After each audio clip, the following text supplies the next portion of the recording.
Bismillahirrahmanirrahim. Assalamualaikum warahmatullahi wabarakatuh. Hari ini kita akan melanjutkan melanjutkan kembali tafsir surah Al-Mulk. Seingat saya kita sudah sampai ayat 8, berarti sekarang ayat yang ke-9. Selamat buat saudara yang sudah bisa login ya. www.santritafizonline ya. www.santritafis.com. Kita lewat yusufmansur.com dan sudah bisa mengakses, subhanallah, alhamdulillah. Buat saudara yang belum bisa mengakses, saya mohon dibukakan pintu maaf. Insya Allah teman-teman ini lagi kerja keras. Dan segala tampilan insya Allah mudah-mudahan akan segera diperbaiki. Terus disempurnakan baik konten maupun feature yang lain-lainnya. Buat jagoan-jagoan IT yang pada mau kemudian berkhidmat ke Yusuf Mansur. Menyiarkan Al-Quranul Karim. Karena kita belum belum sampai ke gadgetnya seperti yang saya bayangkan. Kan saya bayangin bagaimana caranya supaya pesantren itu ada di dalam genggaman. Jadi bisa lewat BB, lewat handphone gitu kan yang saya bilang. Nah tapi insya Allah lah, Allah juga akhirnya yang akan menyempurnakan. Kita jalan aja terus, ngaji aja terus. Sedikit saya umumkan buat saudara-saudara bahwa kita masih akan terus berdoa. 100 episode di Wisata Hati Pagi dan 40 episode di Chatting YM. Dan doa ini sangat mahal sekali, jadi saya sarankan saudara untuk tidak meninggalkan walau satu kali doa pun. Saudara bayangkan, ngumpulin tetangga kanan kiri saja itu sudah mahal sekali. Belum tentu pun mereka sempat. Ini se-Indonesia loh, subhanallah. Kira-kira 15-an juta orang saat ini sedang bersama-sama Anda, lalu ikut berdoa. Pengumuman sedikit lagi, belum kita mulai. Saudara yang susah melogin, saudara yang susah kemudian mengakses situs Tahfiz Online, kami menyediakan insya Allah CD-nya pembelajaran per pekan. Jadi pekan pertama insya Allah bisa diambil di warung-warung penyet, ayam bakar Mas Mono. Kemudian di warung-warung Steak and Shake yang punya Mas Jody dan Mbak Anik atas izin Allah. Tapi waktunya nanti kami akan beritahukan kapan-kapannya. Sementara lagi sedang diproduksi. Baik, kita lanjut. Ini ayat yang ke-9. Mari kita baca dulu saudara. Kita sama-sama a'udzu. A'udzu billahi minasy syaithanir rajim. Bismillahirrahmanirrahim. Qalu bala qad ja'ana nadhir. Fakadzabna wa qulna ma nazzalallahu min syai'. In antum illa fi dhalalin kabir. Ingat kan waktu yang tafsir yang ayat ke-8? Sebenarnya sih bukan tafsir kali ya. Ini mencoba saya bawa pemahaman terhadap ayat kepada hikmah kehidupan sehari-hari. Itu yang lebih tepatnya. Bahwa yang ayat ke-8, manusia-manusia yang zalim, yang aniaya, yang lupa sama Allah, dia lupa bersyukur, kemudian dijebloskan ke neraka. Ya. Kemudian ketika di neraka ditanya gitu, apakah tidak ada seorang yang datang memberi peringatan kepada kalian semua? Ternyata mereka jawab, qalu bala, udah datang. Qad ja'ana nadhirun. Sudah datang peringatan buat kami. Tapi apa yang terjadi? Fakadzabna. Kami kemudian mendustakan mereka. Mendustakan peringatan itu. Wa qulna, bahkan kami katakan kepada mereka, ma nazzalallahu min syai'. Allah enggak pernah menurunkan apapun. Padahal salah sekali. In antum illa fi dhalalin kabir. Lalu Allah mengatakan kepada mereka semua, sekaranglah kalian semua benar-benar berada pada kesesatan yang nyata. Saudara yang dirahmati Allah. Dalam kehidupan sehari-hari itu seorang anak gitu ya, kadang-kadang dikasih tahu sama orang tua kan. Nah kamu jangan begini, nanti begitu. Ternyata kita waktu jadi anak buandal. Ternyata kita tetap begitu, akhirnya begono. Ngerti gak tuh? Begini begitu begono. Ya Benyamin gitu kan. Begini nene, gitu tuh. Begini begitu, begini begitu. Ingat gak lagu Benyamin? Ya kira-kira begitulah.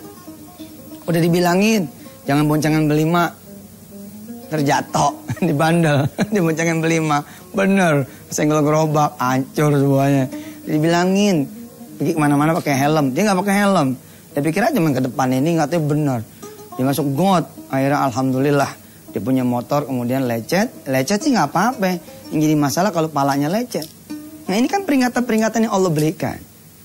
Ya, di dalam kehidupan sehari-hari lalu lintas misalkan Allah mengatakan, pemerintah mengatakan kalau lampu merah jangan diterobos, ntar celaka. Kita nggak ngerti itu, bukan nggak ngerti kita, maksudnya nggak paham, kita nggak mau ngerti, nggak mau paham. Mau di lampu merah hajar aja. Kita pikir penglihatan kita udah sempurna, ternyata penglihatan kita tidak sempurna. Ada kemudian mobil masih ada sisa satu, kemudian kita menabrak mobil tersebut. Yang salah siapa? Peraturannya kah? Bukan, peraturan ada. Yang salah kita tidak menaati peraturan itu. Di perniagaan Allah bilang kepada kita semua, jangan menipu. Nanti kalau menipu kalian akan begini dan begitu. Subhanallah. Ternyata kita menipu. Akhirnya ya terjadilah apa yang kemudian terjadi. Dagangan kita memang maju. Tapi kemudian penipuan itu ketahuan. Akhirnya kita dipenjara dan tidak punya apa-apa. Allah sudah bilang jangan mendekati zina. Kalau mendekati zina nanti jadi begini dan begitu. Kita tabrak juga tuh zina. Subhanallah. Akhirnya kemudian terjadilah apa yang terjadi. Peraturan-peraturan Allah ini banyak yang ditabrak. Kalau peraturan Allah banyak ditabrak, maka yang terjadi adalah hidup kita nanti akan binasa. Al-Quran adalah satu yang harus kita pelajari. Karena Al-Quran itu adalah nadhir. Al-Quran adalah peringatan buat kita semua. Insya Allah kita akan teruskan ya setelah yang berikut ini. Jangan kemana-mana.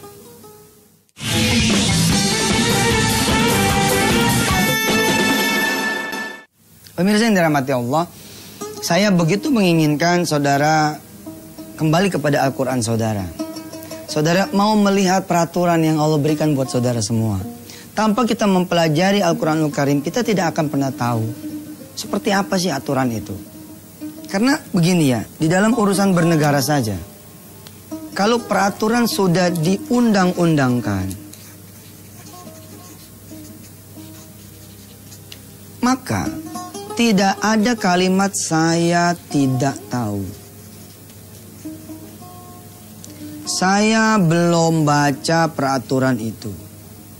Saya nggak ngerti, nggak berlaku ini. Ketika polisi kemudian nilang, prit gitu, orang yang naik motor sini. Kenapa kamu melanggar lampu merah? Lampunya merah kok kamu terabas saja? Loh, saya ini buta warna pak. Loh nggak laku, buta warna tetap aja ditilang. Jadi tidak ada kemudian istilah gitu ya, alasan bahwa nggak tahu sih lampu merah, enggak. Pokoknya begitu peraturan sudah diundang-undangkan, udah dianggap berlaku. Kita yang harus mempelajari, why? Karena kita adalah bangsa Indonesia. Ada peraturan yang ditetapkan oleh pemerintah Indonesia. Ketika kita ke Singapura, kita ke Malaysia, berlakulah peraturan-peraturan di negara itu. Orang Singapura nggak bisa tuh ngerokok sembarangan. Begitu dia ke Indonesia aja, wow, udah di mana-mana udah ngerokok, nggak ada peraturan. Nggak bisa tuh kita kemudian bilang begitu kita ke Singapura, kita begitu ditangkap kan, ditegur, nggak apa-apa, orang di Indonesia aja nggak apa-apa, nggak bisa begitu. Nah kita ini siapa sih? Kita adalah hamba Allah. Kita siapa sih? Kita Muslim. Kalau emang Muslim ada peraturan bos. Hamba Allah ini ada peraturan. Contoh lagi misalkan tentang ownership. Kepemilikan. Di dalam Islam tidak ada kepemilikan mutlak. Nggak ada tuh. Ini rumah saya. Nggak ada. Ini rumah saya atas pemberian Allah. Ini rumah saya atas izin Allah. Kita boleh menyebut ini rumah saya. Tapi dalam hati kita bilang, subhanallah inilah karunia Allah. Tidak ada kepemilikan mutlak sehingga Anda bebas melakukan apa saja di rumah Anda. Nah, ini kan barangkali tidak diatur nih sama pemerintah. Pemerintah nggak nyampe misalkan ke peraturan seperti ini. Bisa dimengerti pemirsa? Contoh, Anda punya rumah, ya.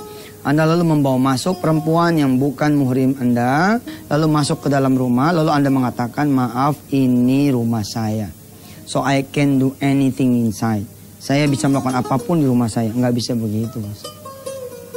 Nggak ada kepemilikan mutlak dalam Islam. Yang ada adalah kita diamanahkan oleh Allah rumah ini. Sehingga apa? Ada aturan main yang Allah berikan. Apa aturan main sebagai hamba Allah dan sebagai seorang muslim? Kita tidak boleh kemudian mendekati zina. Bahkan kita tidak boleh berzina. Wala yaznun dalam surah Al-Furqan. Ini adalah peraturan. Kita nggak boleh ngomong. Nggak tahu sih. Disinilah kemudian peran orang tua. Memberitahukan anak-anaknya. Peran para guru memberitahukan murid-muridnya. Peran saya sebagai ustadz dan banyak lagi alim ulama lain dan ustadzah-ustadzah memberitahukan kemudian jamaahnya. Ada peraturan. Tutup aurat. Jaga omongan. Nah, yang begini-gini ini nggak bisa kemudian kita bilang, oh saya kan nggak sekolah di madrasah. Nggak bisa bos, nggak bisa. Kenapa ada santri online gitu loh? Sebisa mungkin saya ingin memberitahukan kepada saudara semua. Habis saudara semua bersenggama, kalau saudara adalah suami istri, ada kewajiban mandi wajib. Ini gak semua orang tahu ini mandi wajib. Caranya, niatnya seperti apa, nggak ada. Ada juga orang yang tidak paham. Kalau seorang perempuan habis haid, asar udah bersih, tapi dia masih ragu-ragu. Terus dia nggak mandi. Ketemu maghrib, dia masih belum mandi. Dia mau pastikan, mau make sure kan. Sampai malam lah, jam 10 udah benar-benar nggak keluar lagi darahnya, darah kotornya, headnya. Head bukan darah kotor ya, pokoknya head begitu dah. Soalnya yang dikeluarkan sama head itu sesuatu yang menguntungkan buat perempuan kalau kemudian dikeluarkan. Terus kemudian saudara mandinya kapan? Jam 8 pagi sebagai seorang perempuan. Lalu ada sholat yang lewat kan? Ada maghrib lewat, isya lewat, subuh lewat. Apa karena ketidaktahuan saudara? Lalu saudara tidak kena apa-apa? Enggak juga. Nanti ya di segmen 3 saya akan beritahu ukuran minimalisnya buat seorang muslim itu apa sih gitu. Jangan kemana-mana pemirsa. Dan standby di ujung segmen 3. Kita akan kemudian berdoa bersama. Dan segmen 3 ini kita balik lagi ke O2. Masuk ayat yang keberapa O2? Untuk O2 masuk ayat ke-9 kalau tidak salah ya. Ke-9 surah Al-Baqarah. Ya, atau nanti kita periksa lagi ya. Insya Allah kita akan kembali setelah berikut ini.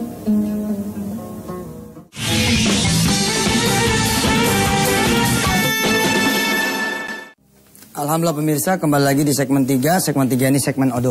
Kembali lagi nanti akan melanjutkan O2. Ternyata saya sudah periksa nanti masuknya O2 Al-Baqarah ayat yang ke-8. Pemirsa nggak usah khawatir, yang sudah mendaftarkan menjadi santri online, semua sudah di-upload di website. Buat yang belum bisa mengakses, saya minta maaf betul. Mudah-mudahan insya Allah bisa disempurnakan. Dan apa yang menjadi cita-cita kita bahwa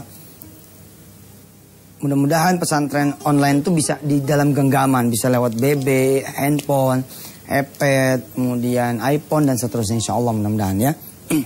Baik, kita selesaikan dulu hikmah dari ayat yang ke-9.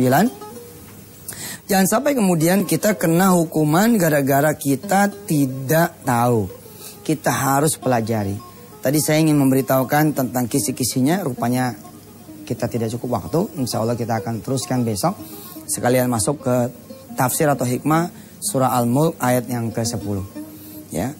Di sini saya mau bilang bahwa jadilah orang yang tahu. Berusahalah untuk tahu tentang agama Anda, tentang peraturan di agama Anda, tentang peraturan Anda sebagai orang Indonesia, tentang kemudian apa yang seharusnya dilakukan sebagai orang Indonesia.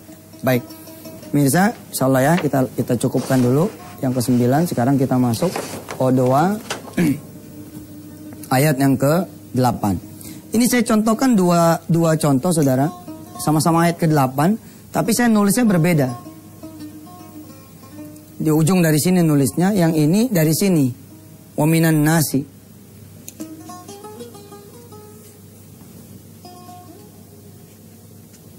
Sekali saudara menghafal yang tulisan mushafnya seperti ini, maka kalau ketemu kemudian mushaf yang seperti ini, Anda akan bingung. Karena foto dari mata Anda udah seperti ini. Ini nggak ada nih. Foto mata Anda seperti ini, wa minan nasi itu di ujung kanan. Kalau sudah pakai mushafnya seperti ini, ya seperti ini aja yang dipakai. Kalau sudah pakai mushaf seperti ini, wa minan nasi di sini.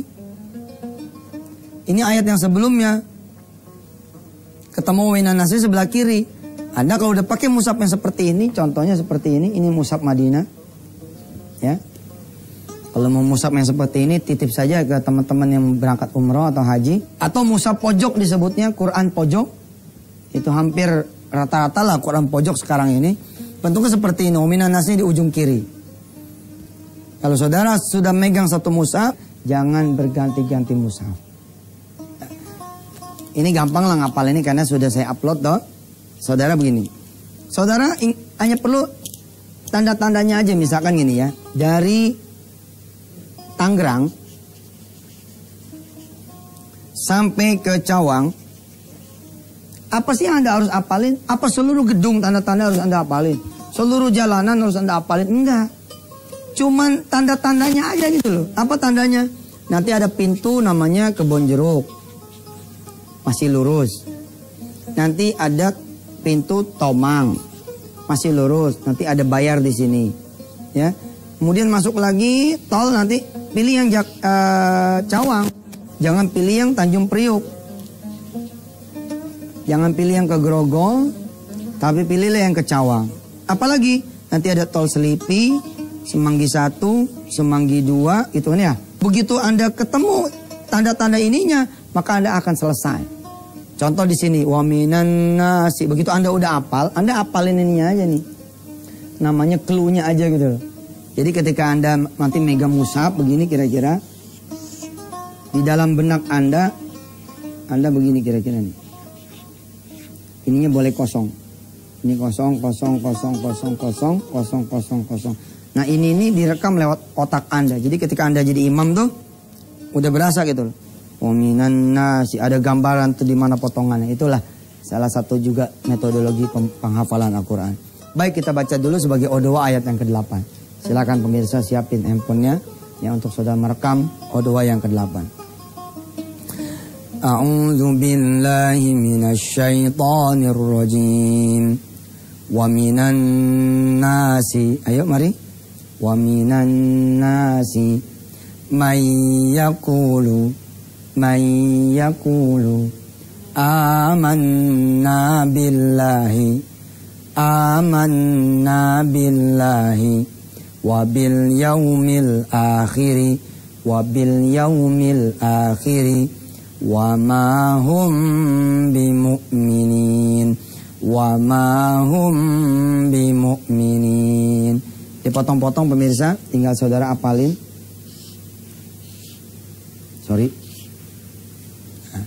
Potongan pertama, potongan kedua, potongan ketiga, potongan keempat, potongan kelima. 1, 2, 3, 4, 5. Saudara apalin per potong. Wa minan nasi. Itu aja dulu apalin. Wa minan nasi. Wa minan nasi. Terus dinikmati gitu. Apa wa minan nasi? Mayyakulu. Anda pergi berangkat kantor wa minan nasi. Istirahat mayyakulu. Begitu waktu zuhur. Amanna billahi. Terus gitu ya. Potong sampai 1 hari selesai. Lalu diulang lagi dari 1 sampai 8. Mudah-mudahan pemirsa Allah mudahkan saudara semua menghafal Al-Quran. Amin. Ya Allah Rabbal Alamin. Mari kita berdoa. Kalau biasanya kita pakai sholawat, kita sekarang pakai istighfar. Kita istighfar dulu 3 kali. Habis itu saudara berdoa, saya aminkan dari sini. Astaghfirullahaladzim. Astaghfirullahaladzim. Astaghfirullahaladzim. Silakan pemirsa berdoa masing-masing. Saya akan aminkan mengantar saudara berdoa. Ya Allah, saat ini Engkau lagi mendengar doa sahabat-sahabat saya, doa kawan-kawan saya yang sudah diawali dengan istighfar. Kabulkan segala doa mereka semua. Kabulkan doa-doa kami ya Allah.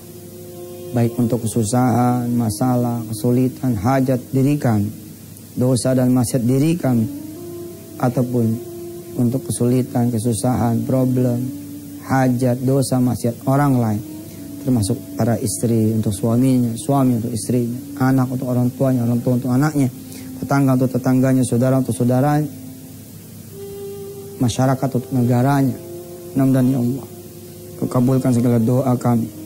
Temani kami ya Allah untuk 100 episode di Wisata Hati pagi ini. Terus berdoa, mudah-mudahan Kau kabulkan. Mudah-mudahan kau kabulkan. Mudah-mudahan kau kabulkan. Tiada yang sulit buat dirimu ya Allah. Innama amruhu idza arada syai'an ayyaqula lahu kun fayakun. Pemirsa, silakan terus berdoa walaupun acara sudah selesai.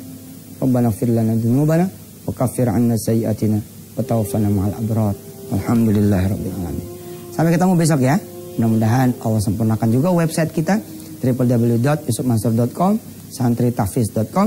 Mudah-mudahan Allah Subhanahu wa taala meridhai. Saya Yusuf Mansur. Wassalamualaikum warahmatullahi wabarakatuh.